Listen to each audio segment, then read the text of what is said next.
am Lauren. I am Ken. And this is Paradise After Dark. Dark.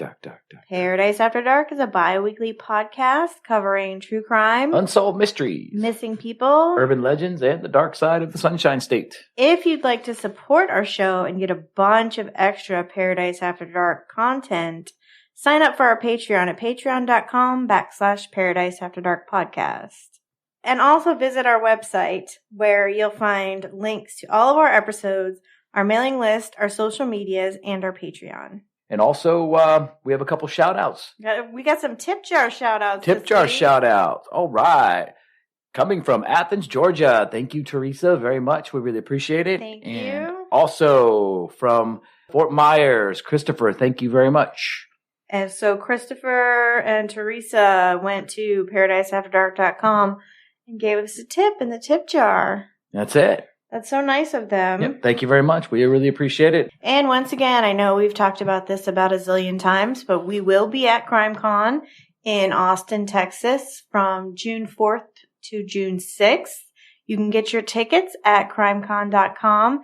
Use code Paradise21 for 10% off. Totally looking forward to that. I know. I'm so excited. I can't. It's getting closer and closer. I know. It's like everything is happening. It's like less than 6 weeks now. I know. And everything is happening to sort of open the doors for us to go. And I'm excited. I know they've got some parameters. So visit their website so you can check out whatever the parameters are. Yeah, there is limited seating. So definitely get your tickets. Are they doing that for the social distancing? So it's going to be sort of And there is a virtual option where you can attend virtually. Yeah, I like the fact that... And the promo code works for the virtual option as well. Yeah, like I was saying, I like the fact that they're making it safe for everybody, and they're opening up everything for everybody so you can feel comfortable. So if you're not comfortable being there, you can still be involved. But I think CrimeCon's doing a heck of a job making sure that this goes forward and goes on. Yeah. So it was sad that we lost Orlando last year. We didn't get to go, but Austin, pumped. Here we come. So Lauren, tonight's episode, I think a lot of people might know about this case if they have a television. Well, maybe.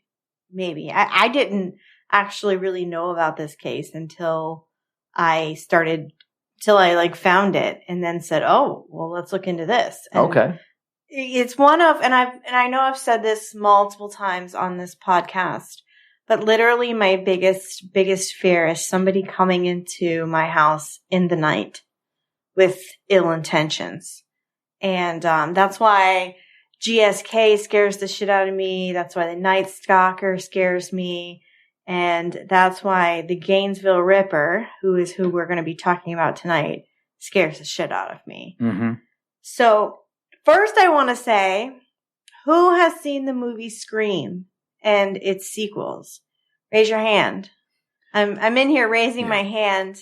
I actually saw the movie. I remember seeing Live Her Alone. I remember seeing that movie when I was in the 5th grade at the theater when it had come out. And I still have no idea how I got in to see that movie. I think maybe back in those days, they didn't really enforce like rated R movies. I don't know. But here's the deal. So in March of 1994, a struggling actor and screenwriter named Kevin Williamson became engrossed in the news programs about a drifter who terrorized the town of Gainesville, Florida, with the murders of 5 college students over a 3-day span in August of 1990. He then hammered out the screenplay for what would become Scream, the successful 1996 movie. I thought so. This is actually the case that the movie Scream was based on. Well, in late August of 1990, the city of Gainesville, Florida, was in the state of panic. There was a crazed killer on the loose in their town because 5 college students had been murdered over the course of 3 days. The newspaper started calling the town Grizzly Gainesville, and many of the students had just started the semester at the University of Florida and Santa Fe College in Gainesville, and they withdrew and fled the city. So they started packing up and going, as most people would if you're scared. Yeah, everyone was basically freaking out. And here, I'm going to explain why. On Sunday, August 26, 1990, Gainesville police officer Ray Barber responded to a call to the Williamsburg Village apartment complex. It was a Signal 64, a call to assist a citizen, which is a rather routine call. but this call would be anything but routine. He arrived to meet Frank and Patricia Powell waiting outside of an apartment. They had driven there from Jacksonville to visit their daughter, Christina Powell, age 17, but they could not get her to answer the door. Her car was parked right outside and there was loud music coming from the apartment. They asked the maintenance man at the property to open the door, but he insisted on getting the police involved. The couple told Officer Barber that their daughter had known they were driving over from Jacksonville that morning and had not been seen by anybody since early Friday morning. Now, this is Sunday. They also said that Christina's roommate, Sonia Larson, also 17, had not called her mother the day before, as was arranged. Both young women, Christina and Sonia, were freshmen at the University of Florida. Christina was from Jacksonville and Sonia was from Palm Beach. When they gained entry to the apartment, they found the nude bodies of Christina and Sonia. Both had been stabbed to death. Journalist John Donnelly, who covered the story for the Miami Herald, said the officers noticed the unusual way that Sonia Larson's body was posed. All of her clothes had been taken off, he said, and she was laying back on the bed with her feet on the floor and her hair fanned out. Now, the maintenance man ran outside and vomited. Right there, Christina's parents were right there behind him. And he runs out and he throws up all over the sidewalk. Well, it's the thing nightmares are made of. Sonia's mother would later tell the press that Sonia hadn't even slept a full night in her new apartment as she had just moved in, preparing to start as a freshman at the University of Florida. Her body was surrounded by boxes of still-packed possessions. In the middle of all the craziness, a young woman walked from her car towards the building where the two victims had been found. She'd been out of town over the weekend and had heard nothing of the day's events. Elsa Strepp was escorted from the scene and taken to the Alachua County Crisis Center. Once inside, she was told that her roommates, Christina Powell and Sonia Larson, had been murdered. So this is a third roommate. Yeah. She just happened to be out of town that weekend. She almost collapsed from shock. It was some time before it struck her just how closely she had come to meeting the same fate as her two friends. You know, and that's one of those cases where somebody says, hey, won't you stay a little bit longer? Or, like trying to get you to stay or stay the night, or you get a flat tire, you run out of gas, you have to stop and get gas. Sometimes you're better off to just let things happen instead of push. Because think about that. If she'd have come home one night earlier, she could be with them. Well, Officer Ray Barber, the officer who responded to that call, he spent some time with his wife, Gail, after the gruesome discovery. But not long after, Gail had to leave. Gail was also a police officer with the Alachua County Sheriff's Office, and she was due in for the midnight shift. And around 12:30 a.m., hours after the murders had been discovered, Officer Gail Barber was dispatched to check on an 18-year-old Krista Hoyt. Krista worked the night shift in the records department at the sheriff's office and had not shown up for work and had not called in. Now, Gail knew Krista well and was sure that she had some logical explanation for why she didn't come in or call or hadn't shown up. So when she arrived, she noticed that Krista's car was still there. So she knocks on the door. She didn't get an answer. They knocked again and tried the door. It was locked, which makes sense. I mean, you're a deputy. You're going to do all the things you're supposed to do. So hearing the noise, manager Albert Hoover comes out to investigate. And that's when he meets Officer Barber, Gail Barber, and her partner, Officer Keith O'Hara. So they all went around to the back of the apartment to investigate and find out what's going on. And they noticed that the chain link fence had been damaged. Now, through a slit in the blinds, peeking in basically, they could see a woman's naked body draped over the side of the bed in a pool of blood. And as you can only imagine, they were horrified when they realized that the body had actually been decapitated. So back at the first crime scene, whispers began about the bodies of the girls being mutilated. Something about the breasts of one of the victims. Police were taking statements and fingerprints of neighbors, and the fear and panic began to spread as the story traveled beyond the apartment block to the rest of the community. So Sergeant Baxter and Lieutenant Nobles arrived at the second crime scene. Now, the officers who discovered Krista Hoyt briefed them on what they had found. They heard running water inside the apartment and feared that the killer might still actually be inside. So they took up positions around the building and waited for backup to arrive. They finally entered the apartment and discovered Krista's head was propped up on a bookshelf, staring at them as they entered the bedroom. Could you imagine? I mean, just that horrific scene. Yeah. So you walk in and you see obviously the body that's decapitated, and then the head's been posed towards staring at you. Yeah. Well, Krista's lifeless body, like I mentioned, was sitting on the edge of the bed. It had been staged that way. So somebody had posed her this way. And on the bed next to her were her two nipples. She had been carefully sliced from the breastbone to the pubic bone. Whew. Yeah. Should we have put a warning at the beginning of this? You say that on almost every episode. I think don't know. It soon became clear that both crime scenes were linked. A knife with a 4 to 6 inch blade had been used on all three women. They were missing body parts on all three victims. The use of some kind of adhesive tape was used on all three victims. Although it had been removed, the tape residue remained. Wait, so the tape had been taken off? Yes. Okay.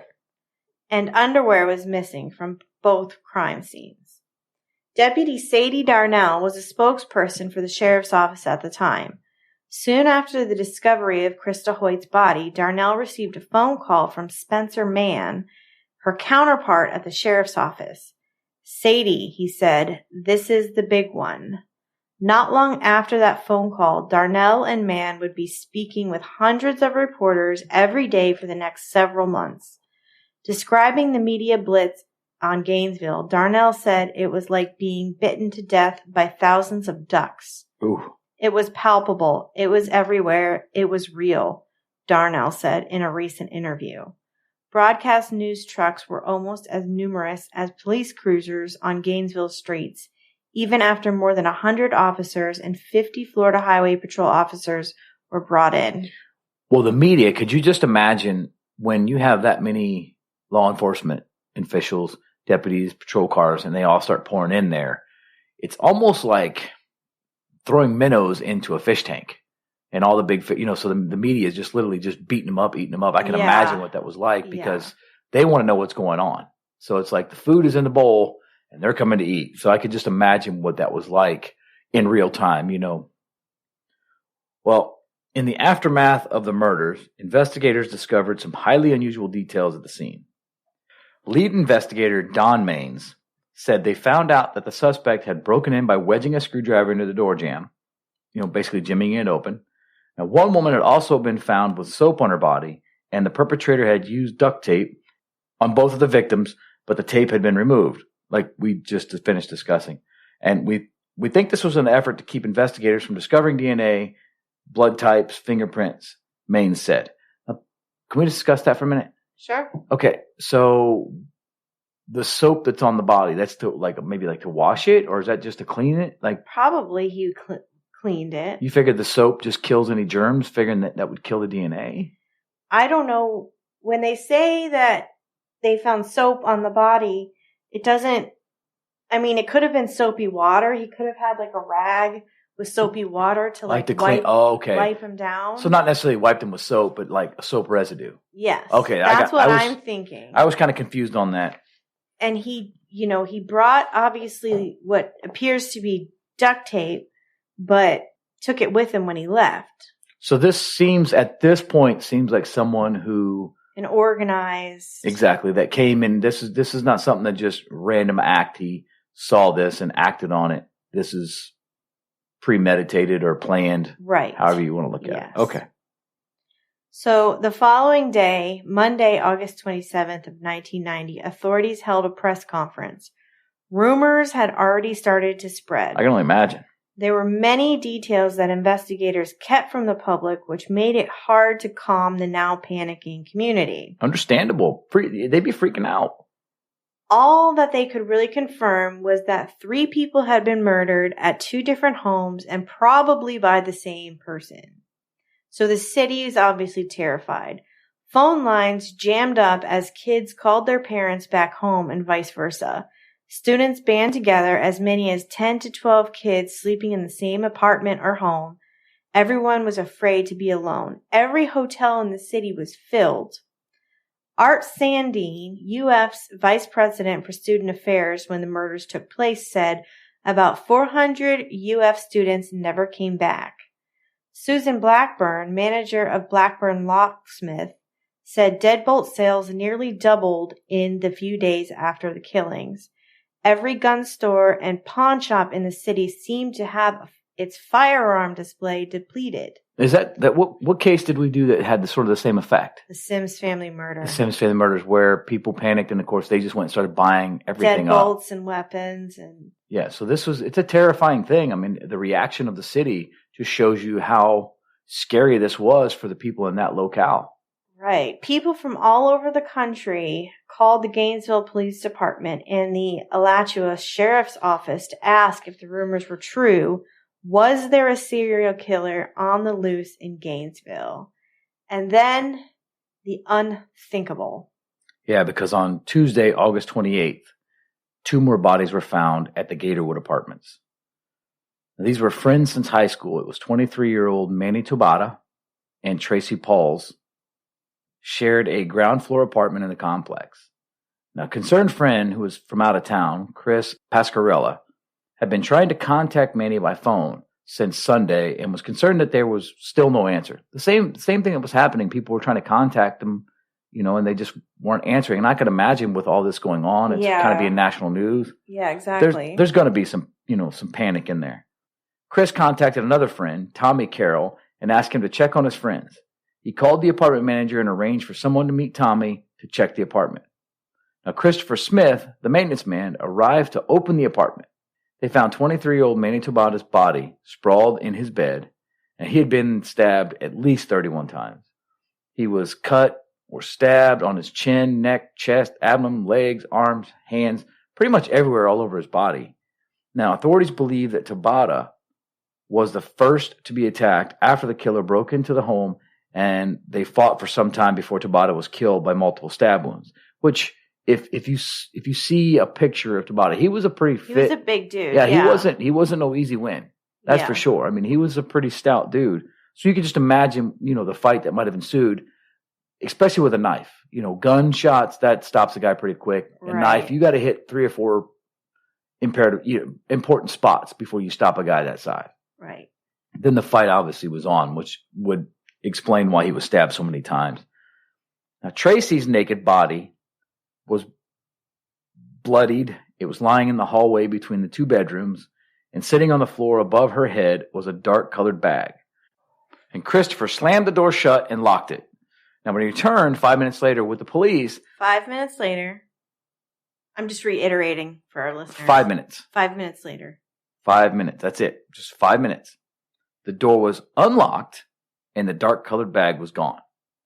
There were no mutilations this time, so it wasn't no beheading or any slicing and dicing of the rest of the body parts. Now, perhaps the killer had been interrupted before he could complete the job. Now, had he still been in the apartment when Christopher and Tommy entered? Like previous murders, Paul's, who had been raped, was found posed, and she had soap on her lower body as well as tape residue on her wrist and her mouth.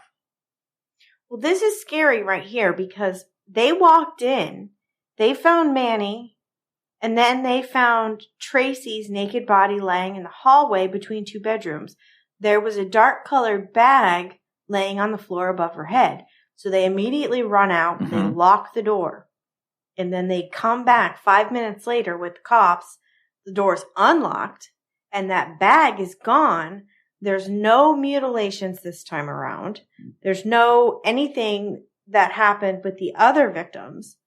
So it's almost like he was in there and they interrupted him. Yeah, he wasn't able to finish up what he normally does. He wasn't able to enact his MO. Right.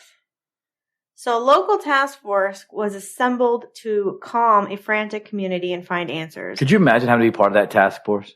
Oh, no, I wouldn't want to be. As mentioned earlier, investigators discovered some highly unusual details at the scene.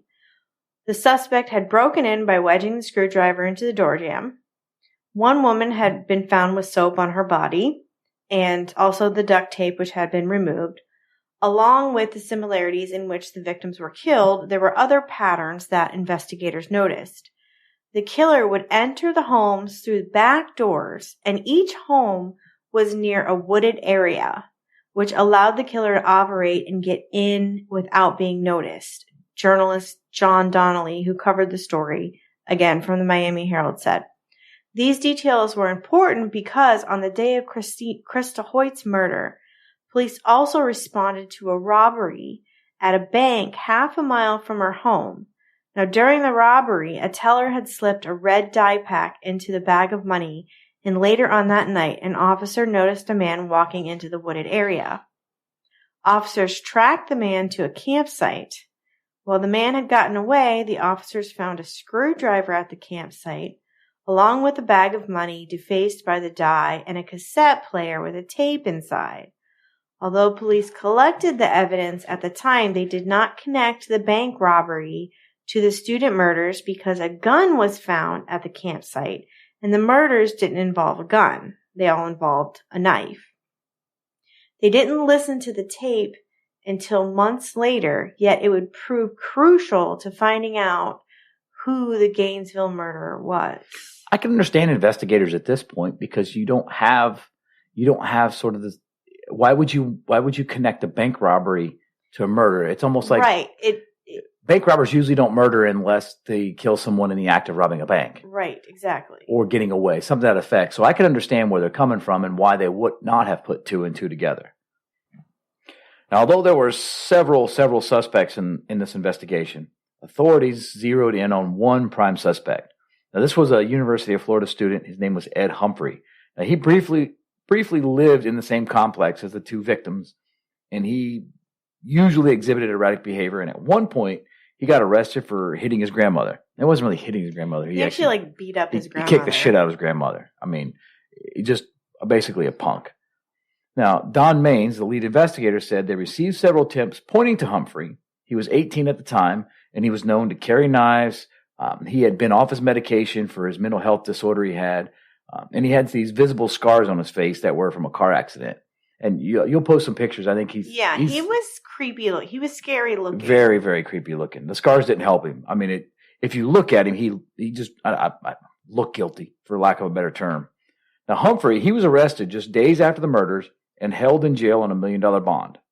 Now, former state attorney Rod Smith said that when the investigators searched his home, they did find magazines about knives, guns, girls. I guess that's pretty much all the stuff that you'd find in an 18-year-old male's house, though. But obviously, in the situation that they're looking at, you got a suspect, you find this stuff, that stuff just looks really good. It says, "We have a lot of physical evidence that, according to our technology at the time, placed Ed at some of the scenes," Maines said. "Some fiber, some hairs. They couldn't say definitively it was Ed's hair, but they also couldn't say it wasn't." Now, there's one major problem that the investigators had, because even though the DNA testing technology was still in its infancy, investigators were able to determine that the suspect's blood type, through semen left behind at the crime scene, found that the suspect had type B blood. But when they tested Humphrey, he was type A. Now, eventually, it was revealed that there was actually zero evidence connecting Mr. Humphreys to the murder scene. But the investigators did keep him in jail on $1 million bond for basically attacking his grandma. Yeah, they kept him in jail purposely because they were trying to build a case against him. Yeah, because could you imagine? I mean, we talked off mic, but could you imagine if he would have gotten off or got let out of there, so they couldn't pin it on him? They just let him go on this little, they give him like a $5,000 bond, and he's out of jail. And people are like, wait a minute, because by this time... Well, and then the thing is while he was in jail, there were no more murders. So that just made people think even more that he was the perpetrator. Yeah, because once they sort of pointed the arrow at him a little bit, like, hey, this might be our guy, the news media picked it up and ran with it. So there's no way they could have let this guy go, because the media, remember, there was more media than there were police. Right. So that you could have just imagined what that would have been like. So meanwhile, Cindy Jurasich was on a trip through the Florida Panhandle in August of 1990 when she heard a news report about the grisly string of murders. They immediately made her think about a man from her Louisiana hometown church who used to spend time with her and her family. That man, Danny Rolling, had told her one day that he was going to leave Shreveport, where they lived. He always told us, one day I'm going to leave this town and I'm going to go where the girls are beautiful and I can lay in the sun and watch beautiful women all day. Another thing, the Gainesville murders were eerily similar to 3 other murders that had occurred in Shreveport, Louisiana on November 4th, 1989. Detectives noted that there were similarities between the Gainesville murders and those of 55-year-old William Grissom, his 24-year-old daughter Julie, and his 8-year-old grandson Sean. The family had been attacked in their home as they were preparing for dinner. Afterward, Julie Grissom's body had been mutilated, cleaned, and posed. Sound familiar? Cindy said she thought of Rolling, who, just a few months after the murders in their community, said something deeply disturbing to her then-husband, Stephen Dobbin. He'd come over every night for a while, and then one night Stephen came in and said he's got to go, Cindy said. Dobbin told her that Rolling had told him he had a problem. He said what kind of problem, and Rolling apparently said he likes to stick knives into people. Now, Don Maines, the lead investigator, traveled to Shreveport in November of 1990 to check out these similarities between the murders. They included posing the victims, tape residue on the victims' bodies, and vinegar used to clean the body. So in Louisiana, he had used vinegar to clean the body, but in Gainesville, it was soap. Maine said they tested the body fluids from the perpetrator in Shreveport and found that this person also had type B blood. He called the match to the evidence in Gainesville a revelation in the case. It was shortly after this that Cindy Jurasich worked up the courage to call Crime Stoppers and report that she believed her old friend Danny Rolling might be the killer. And this is the point where we want to make sure that everyone understands this is why it's important. If you see something, say something. If you're wrong, that's fine. They'll figure it out. They might just say, "Oh, geez, we've already checked into that, no problem." But usually, what happens is they'll have they'll get a tip in a case, and they'll, like Humphrey's. Everybody kept calling and giving the tip. They went and checked it out. So if you call in and a year later and you give the tip and you say, "Oh, it's Humphrey's," and they say, "Oh, we already checked it out. It wasn't the case." But if you give a name they don't know, oh my God, well, let's look into this. Give them a chance to look into it. So if you see something, say something. It's imperative. So the investigators, in this case, they responded to the Rolling tip and began an investigation, and they actually quickly found Rolling.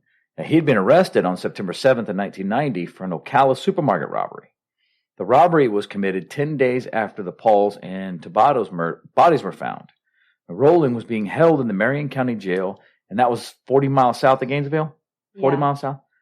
Now, as part of the investigation, investigators determined that Rolling had type B blood, like the suspect in both Gainesville and Shreveport murders. Once Florida investigators realized that Rolling had multiple convictions for armed robbery, they realized he could have also been responsible for the bank robbery that occurred on the day of the Krista Hoyt's body was found, on Krista Hoyt's murder. They returned to the evidence locker. Now, of course, now they're saying, okay, well, maybe the robbery and the murders are linked a little bit. Yeah. So, because you got this murderer who they found had robbed a grocery store. Was it a grocery store? Yes. So now they're going to try to put the pieces together. So they return to the evidence locker, and they get the gun, the screwdriver, the bag of money, the cassette player. Now, all the stuff had been stored there. And the tools that they found, the screwdriver, they matched the marks of that to the scenes of the Gainesville murder. Because remember, all the doors were popped open with a screwdriver. And the small one-man camp where Rolling was living in the wooded area located near the apartment complex was constantly frequented by all the students. And finally, they listened to the tape that Lauren spoke about earlier. And according to an article from ABC News, the tape contained recordings of a man talking and singing. Detective Legren Hewitt said in one of the songs, the man sings, "Mystery Rider, what's your name? You're a killer, a drifter, gone insane." Mystery Rider, what's your name? You're a killer, drifter, gone insane. I really don't want to sing it again, but that's kind of the song itself. Right. It's twisted. Yeah. Regardless of what you're thinking. Now, you're finding this along with suspects, so it's kind of all coming together. Now, Hewitt said the man also talked to his family about life and how he felt he went down the wrong road. Smith said Rolling also talked about the best way to kill a deer. Then at one point, the man on the tape says his name, Danny Harold Rolling. That was exciting, Hewitt said. It didn't matter what the lyrics were or what he was saying at that point. If we had played the tape before, we would have had this guy 3 months ago, Maine said, but for some reason, somehow, the tape escaped us, and I'll freely admit it. As mentioned earlier, the investigators didn't have to search far for Rolling. He had already been detained 40 miles south of Gainesville in Marion County, where he was being held for another robbery he'd committed at a supermarket. Rolling was formally charged with the murders of the 5 Gainesville students in June of 1992. So let's break this down and talk a little bit about Danny Rolling and who he was. So he was born in Shreveport, Louisiana on May 26, 1954. His father was a Shreveport police officer named James Rolling, who told Danny that he was unwanted from birth and who abused his mother, Claudia, and his brother, Kevin. In one incident, Danny's mother went to the hospital after claiming her husband tried to make her cut herself with razor blades. She made repeated attempts to leave her husband, but always returned. In one example of the senior Rolling's sense of discipline, he pinned Danny to the ground, handcuffed him, and then had the police take his son away because he was embarrassed by him. In 1963, Claudia suffered from a nervous breakdown. Danny failed the 3rd grade for repeatedly missing school due to illness. School counselors described Danny as suffering from an inferiority complex with aggressive tendencies and poor impulse control. It was recommended that Danny receive counseling, but he never did. There's a guy that really needed it because his abuse, if you really look into what his abuse entails, is pretty horrific. Yeah. Now, as a teenager and young adult, Rolling was arrested several times for robberies in Georgia and was caught spying on women getting dressed. In June of 1971, Danny failed the Navy enlistment test, but joined the Air Force instead.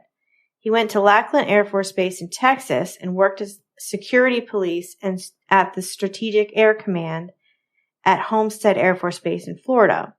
He became an airman first class. Now, Rolling tripped on acid over 100 times and did other drugs while in the military.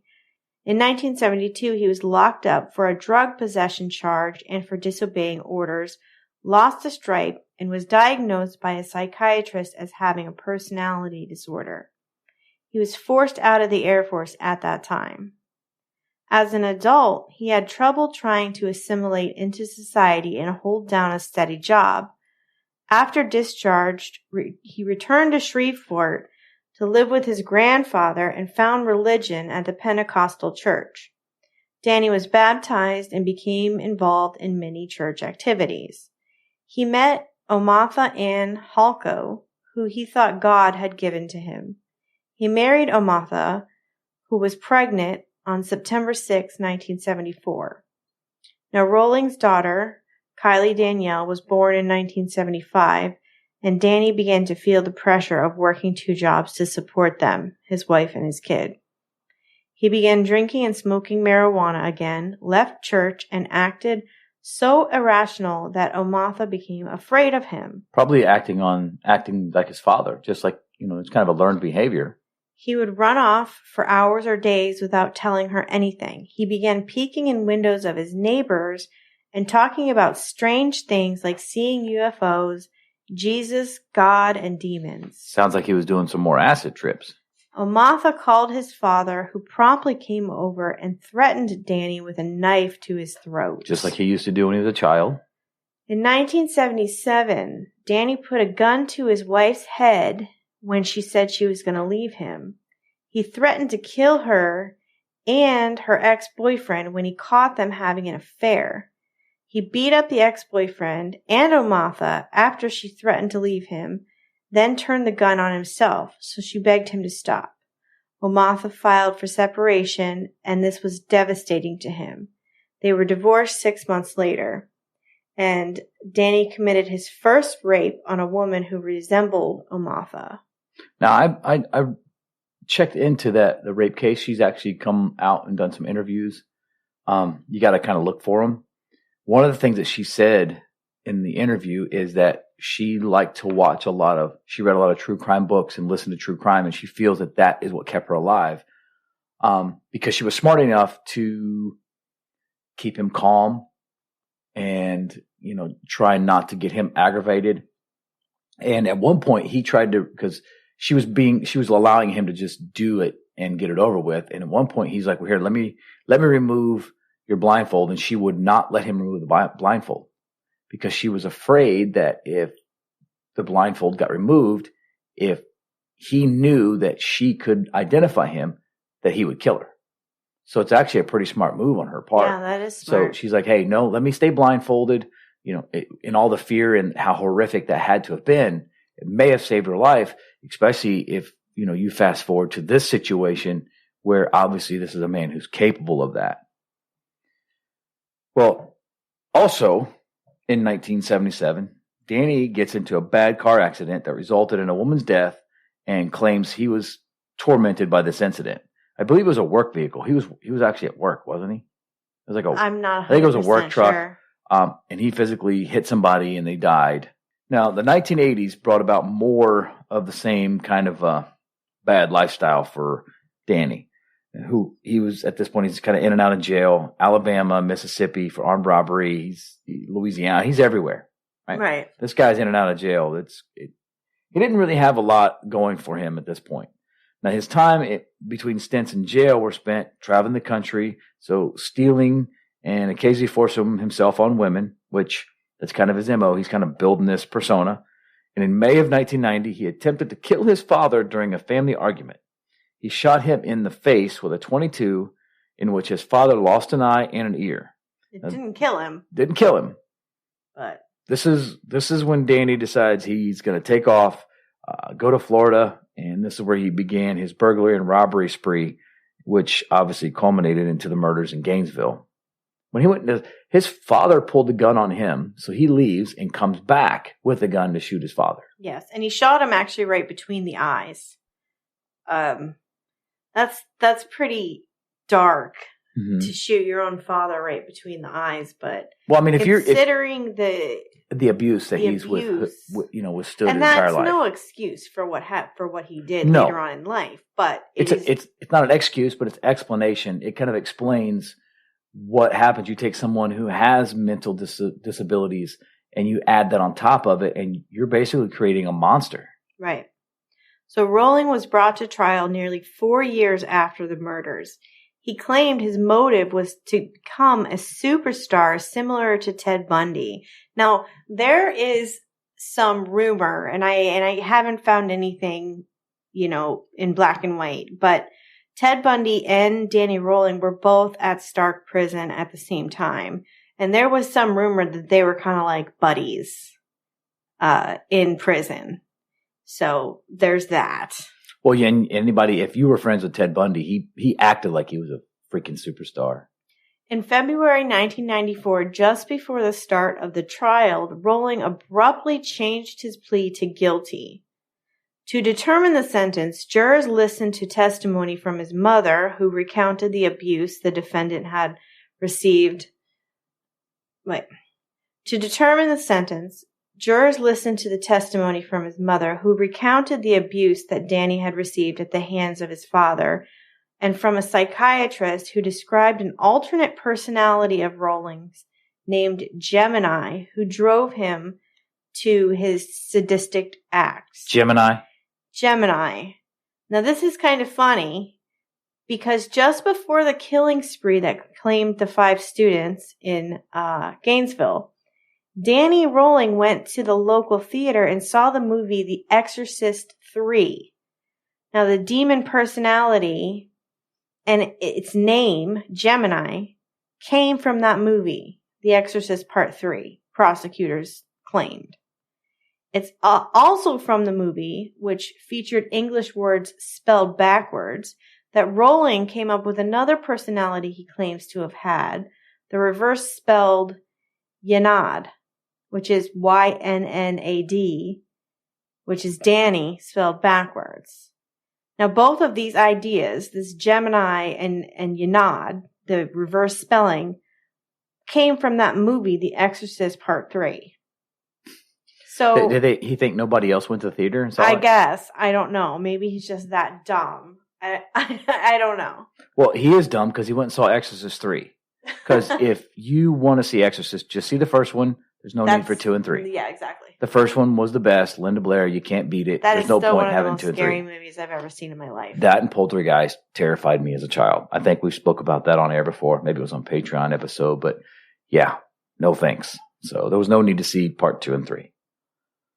So as Lauren's talking about, you got the testimony coming up. Well, there were 2 other psychiatrists who also testified that a severe personality disorder was in play here, but stated their belief that Rowling understood the magnitude of his crimes. So that's huge because now Gemini, this multiple personality thing, they realized that Danny himself knew that what he was doing, basically. I mean, right. he had to have known because it was so premeditated. He was so prepared. Yeah, he knew. Exactly. The jury comes back and unanimously finds Rowling guilty of first-degree murder on all 5 counts in late March. And a month later, he was sentenced to death, as he should be. I mean, I know it's not something you want to think about. But shortly before he was executed in Florida for the series of killings in Gainesville, Rowling claimed responsibility for the Shreveport murders that Lauren spoke about earlier. Now, he handed his spiritual advisor, Reverend Mike Hudspeth, and the Florida police a handwritten confession and apology. Now, wasn't his confession, did he want to use another inmate to talk for him? Yeah, there was some weird situation where he became friends with another inmate, and I can't think of the name. It was so dumb and off the wall, I didn't even really want to include it in this episode. He was like, I will confess, I will tell these things, but I'm only going to talk. But he would only tell this other inmate. And then the inmate would have to tell the police. So the inmate comes in and they sit down and he whispers it all into his ear. And I don't know, the whole scenario is really weird. And another thing about this case is the whole Sandra London situation, which I also thought was just so dumb. And that plays into Ted Bundy. Yeah. Well, and you guys can Google Sandra London. She was engaged to Danny Rowling. I've spoken to her multiple times on Facebook. Didn't she write his book? She wrote his book. She was also engaged to Gerard Schaefer, who was coined Florida's first serial killer. She's obviously a serial killer groupie.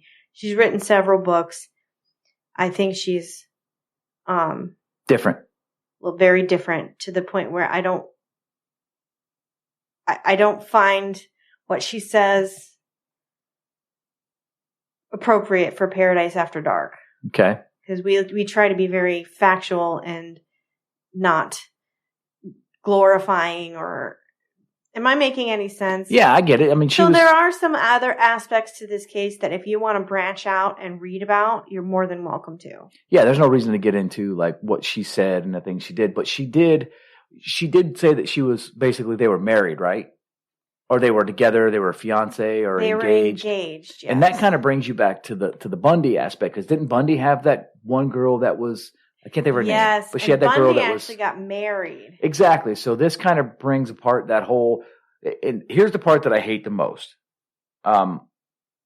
So obviously, with all this stuff going on, his confession, all this stuff, and he gets this woman to come in, falls in love.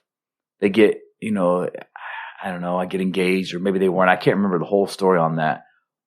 But it was so Bundy-esque that it's like this asshole kind of got his superstar status at the time. Which is one of the reasons why I didn't want to put all this in here. I know, but we got to talk about it because it is the case. So all we're doing is we're giving the facts on the case. This is not an unfactual statement. No, it's not. It's one of those things where you hate that, but it's like, here's this asshole does these gruesome things, and here he gets the superstar status. So, we can finally get sort of to the end here, because in a written statement, this was made shortly before he was executed. Key point there, before his execution. Rowling did confess to the murders of the Grissom family in Shreveport, Louisiana. And this bastard had for his last meal lobster tail. So on October 25th, 2006, in his final moments, he sang to the 47 people crammed into the witness room a religious hymn with the refrain, None greater than thee, O Lord, none greater than thee. His microphone was then cut off. As it should have been. And well, I think he was going to go on and on and on, but they shut that shit down. He was executed by lethal injection. Was it lethal injection? Yes. Did we still have Sparky back then? We still have Sparky now. They don't use it though, do they? You can, I believe you can request the electric chair. No, that's not for me. Yeah. No, if I'm going to no go. Thanks. No thanks. I'm good. I was just asking the question because for some reason I thought it was Sparky, but you're right. It was lethal injection. So that's the story tonight of serial killer, the Gainesville Ripper, Danny Rolling. And I guess that's it for tonight. If you'd like to support the show, please subscribe to our Patreon at patreon.com/Paradise After Dark podcast. Like we spoke about at the beginning of the show, check out our website. And make sure to subscribe to the show on whatever platform you're listening and rate and review. This really helps us branch out and reach a wider audience. It does indeed. Thank you, everyone, for listening to Paradise After Dark. Dark.